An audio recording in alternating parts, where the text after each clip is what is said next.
Assalamu alaikum dear student, welcome to the next lecture of the numerical section.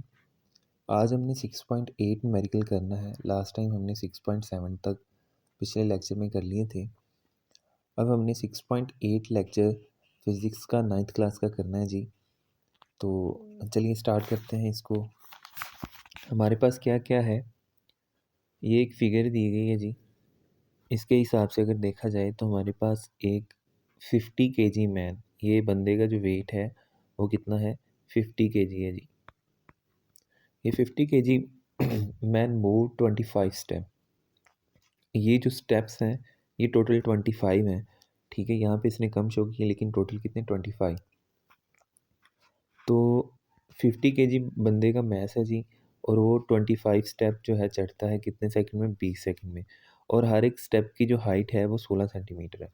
तो कहता है जी power find करें। Question हमारे पास ये है कि एक मैन है, उसका मैस है 50 kg, और वो किसी सीढ़ी के ऊपर चढ़ रहा है जिसके स्टेप 25 हैं, और वो 20 सेकंड में उनको चढ़ता है। और उनकी जो टोटल हाइट है ग्राउंड से लेके यहाँ तक, ये वाली जो टोटल हाइट है इसकी ग्राउंड से लेके टॉप तक, वो 16 सेंटीमीटर है।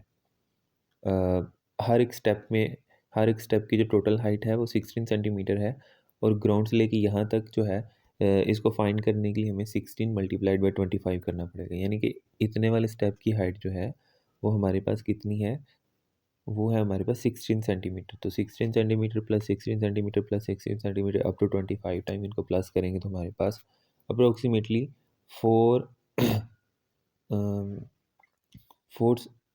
4 मीटर तक आ जाएगी मेरे ख्याल से। 16 सेंटीमीटर को अगर कन्वर्ट करें 0.16 आ जाएगा। 0.16 मल्टीप्लाइड बाय 25, तो ये मेरे पास आ जाएगा 4 मीटर।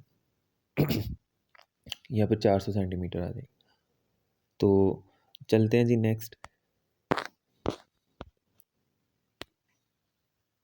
ये मेरे पास आ गया जी, वेट गिवन डाटा में स्टेप कितने 25 है, टाइम 20 सेकेंड है। अब मेरे पास जो हाइट कितनी है, ये है मेरे पास हाइट, और हाइट जो सेंटीमीटर में थी उसको मैंने मीटर में कन्वर्ट किया। अब हमने क्या फाइंड करना है, पावर। पावर का फार्मूला मेरे पास ये वाला F/S/T, ठीक है। तो ना तो मेरे पास S है सही से, वो तो 16 सेंटीमीटर टोटल 25 से मल्टीप्लाई करके मुझे S को निकालना पड़ा, ठीक है जी। तो 4 मीटर मेरे पास हाइट आ गई या एस की वैल्यू आ गई, और उसके बाद जनाब हमारे पास जो फोर्स है वो हमने वेट वाले फार्मूले को लगा के निकाली, mass into gravity, acceleration due to gravity. उसकी वैल्यू 10 है, इसको मल्टीप्लाई करने से हमारे पास फोर्स की भी वैल्यू आ गई, तो हमारे पास पावर आसानी से निकल आई। उम्मीद है ये क्वेश्चन आपको समझ हो गया। अब नेक्स्ट जो है मेरे पास वो है क्वेश्चन हमारे पास जनाब 6.9 क्वेश्चन है। 6.9 क्वेश्चन में कहता है calculate the power of a pump. अब कोई पंप है, उसकी हमने पावर फाइंड करनी है। हमने पावर फाइंड करनी है जी, which can lift 200 kg of water.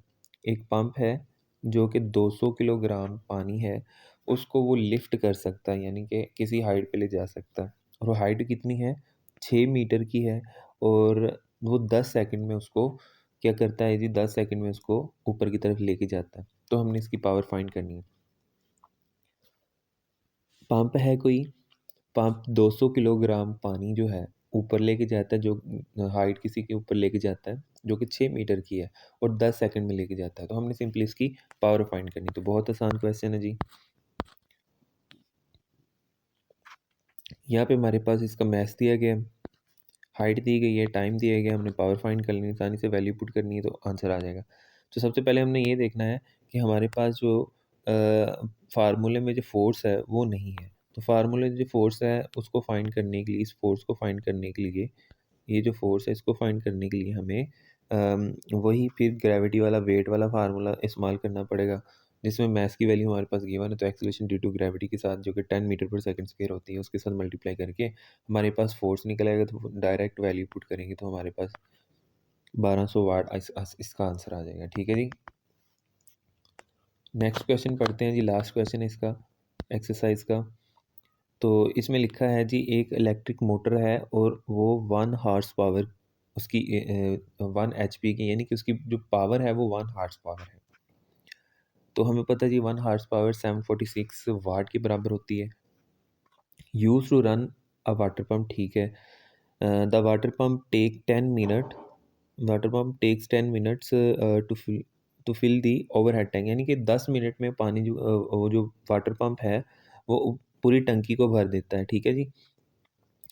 The tank has capacity of 800 litres and height of 15 metre. अब जो टैंक है वो कहीं 15 मीटर की हाइट पे यहाँ पे टैंक पड़ा हुआ है, तो वो कितने लीटर ले सकता है? 800 लीटर ले सकता है ये।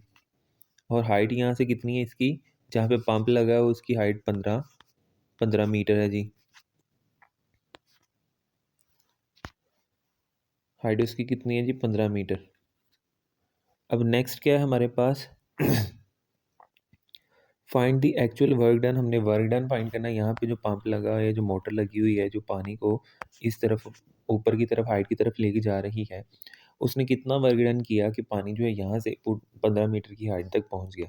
और कितनी इसकी कैपेसिटी है? 800 लीटर की। तो नीचे बताया गया जी नाम हमारे पास आल्सो फाइंड द एफिशिएंसी। हमने एफिशिएंसी पे फाइंड करनी है और नीचे छोटी सी ब्रैकेट में बताया गया कि डेंसिटी ऑफ वाटर होती है हमारे पास 1000 किलोग्राम पर मीटर क्यूब। तो इस हवाले से अगर मास फाइंड किया जाए तो वो बनता है 1 litre of water is equal to 1 kilogram. तो हमने एक तो एफिशिएंसी फाइंड करनी है और एक हमने क्या फाइंड करना है जनाब? इसका वर्क फाइंड करना है। तो आइए नीचे फाइंड करते हैं जी। लास्ट क्वेश्चन है हमारे पास ये। गिवन हमारे पास क्या है?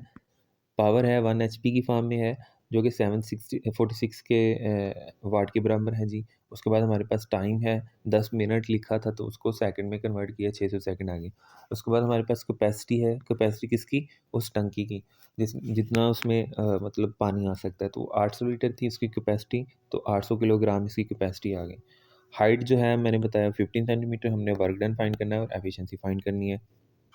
वर्क के अब दो फार्मूला होते हैं ये वाले, तो एफ एस से भी मैं निकाल सकता हूँ क्योंकि एस जो है वो 15 मीटर है, यानी कि हाइट के बराबर है। S is equal to H.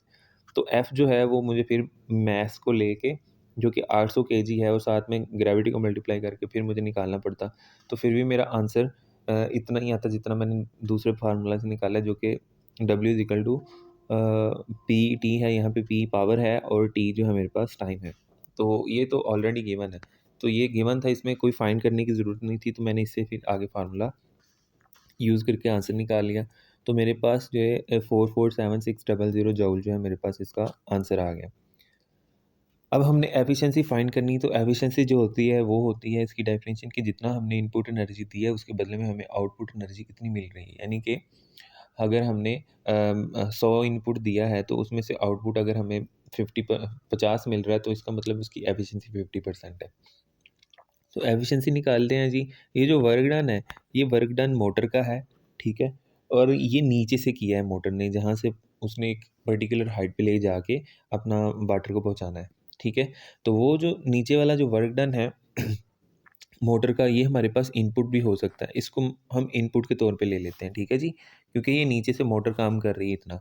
तो ये आ गया मेरे पास इनपुट। तो आउटपुट क्या है? आउटपुट किसी ख़ास हाइट पे पानी को पहुँचा रही है ये मोटर, और वो हाइट पे जाके वो जो उसका पानी का जो वैल्यू होगी, जितनी एनर्जी उसको टोटल हाइट पे ले जाने में लगी है, यानी कि वही हमारे पास आउटपुट होगी। तो वो उस हवाले से अगर हाइट के बारे में बात करें तो वहाँ पे पोटेंशियल एनर्जी ही काम आती है कि तो उसकी जो टोटल पोटेंशियल एनर्जी उस हाइट पे होगी, वो जो हमारे पास क्या होगा जी? आउटपुट हमारा होगा।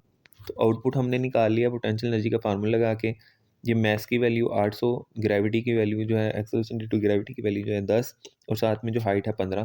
तो ये हमारे पास आउटपुट आ गया। आउटपुट ओवर इनपुट सिंपली करेंगे तो हमारे पास आंसर आ जाएगा इसका जी। आउटपुट ओवर इनपुट किया हमने, आउटपुट की वैल्यू पुट की, इनपुट की वैल्यू पुट की, उसके बाद 100 से मल्टीप्लाई कर दिया तो मेरे पास 26.8% जो इसका आंसर आ गया। उम्मीद है आपको ये एफिशिएंसी और वर्क भी निकालना आ गया होगा। इस हवाले से आपको ये 6.1 से 6.10 तक आपके न्यूमेरिकल का सेशन कंप्लीट होता है। नेक्स्ट लेक्चर में हम अगला चैप्टर स्टार्ट करेंगे। तो उम्मीद है अभी तक आपको ये सब कुछ समझ आ गया होगा।